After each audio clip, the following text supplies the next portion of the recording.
préparer avec attention, c'est animer avec sérénité. C'est cette approche que je vais partager aujourd'hui pour animer des ateliers cuisine sans stress. Que tu sois totalement débutant ou que tu aies déjà animé des ateliers, j'ai des conseils à te partager qui, je suis sûre, vont t'aider à être beaucoup plus organisée et à l'aise, sereine lors de tes ateliers cuisine. Tu le sais peut-être, ou en tout cas tu l'imagines, organiser des ateliers, ça peut être une bonne source de stress quand on n'est pas bien préparé. Et surtout, quand on veut que tout soit parfait.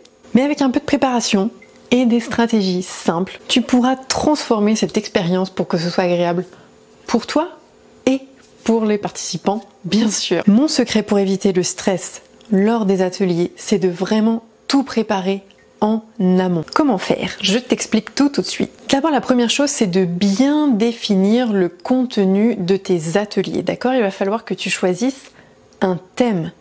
Et en fonction de ce thème, tu vas choisir un titre, ce qui n'est pas la même chose, j'insiste, parce qu'un titre, quand je choisis un titre, je me pose toujours la question, est-ce que si je voyais ce titre sur un flyer ou sur une publicité, peu importe, est-ce que ça me donnerait envie de m'inscrire? Et ensuite, par rapport à la thématique, tu vas devoir choisir une série de recettes. Il faut que ce soit forcément cohérent, que ça ait du sens par rapport à la thématique de l'atelier et du coup pouvoir fixer des objectifs d'apprentissage pour tes participants. Une fois que tu auras fait tout ça, tu vas pouvoir ensuite rédiger un planning.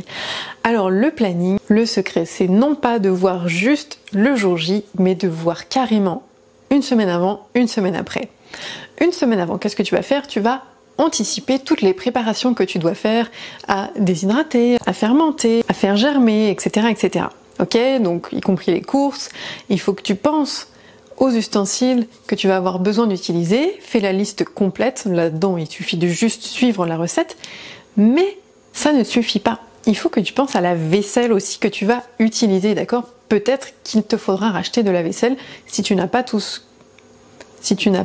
qu'il te faut pour présenter les recettes à disposition. Et bien sûr, en amont, n'oublie pas d'envoyer un mail récap quelques jours avant l'atelier pour envoyer toutes les informations importantes aux participants qui sont inscrits. Pour le jour J, il est crucial que tu rédiges un déroulé des recettes avec ordre par ordre la façon dont tu vas les faire réaliser aux gens, d'accord?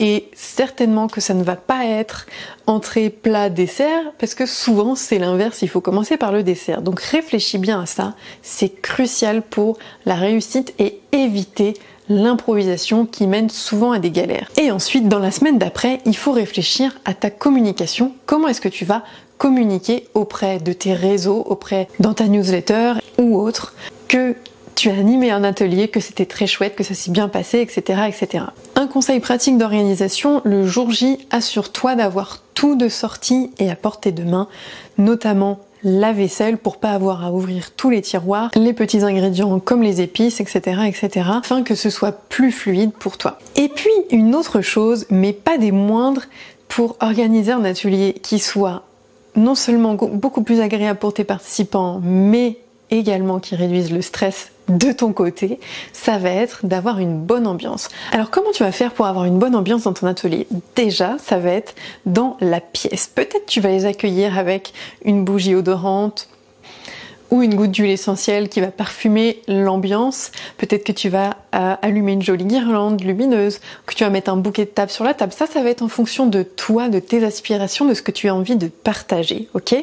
Moi, ce que j'adore faire, c'est mettre un fond musical et j'ai même une playlist dédiée pour mes ateliers, avoir une musique qui soit chouette, mais qui reste une musique d'ambiance et qui ne va pas surpasser ce que j'ai à expliquer. Et puis bien sûr, l'ambiance va être aussi entre les participants entre eux, et pour ça, il faut que tu crées des interactions, que tu leur poses des questions, que tu les fasses se présenter pour que l'ambiance soit bonne et qu'ils aient envie aussi de s'entraider les uns les autres. Plus les participants seront impliqués, plus ça se déroulera de manière fluide. Et puis tu peux préparer quelques solutions de recours pour des imprévus. Par exemple, si tu travailles de la noix de coco fraîche, mais que tu n'es pas sûr du résultat, puisque c'est qu'une fois que tu les as ouvertes que tu vas savoir ce qu'il y a dedans, tu peux avoir une recette alternative à côté si jamais ta coco fraîche ne contient pas de chair alors que tu en as désespérément besoin. C'est un exemple, mais ça pourrait être sur beaucoup d'autres choses, bien sûr. Donc pour résumer, Organiser des ateliers cuisine sans stress, ça repose sur une bonne préparation, une structuration claire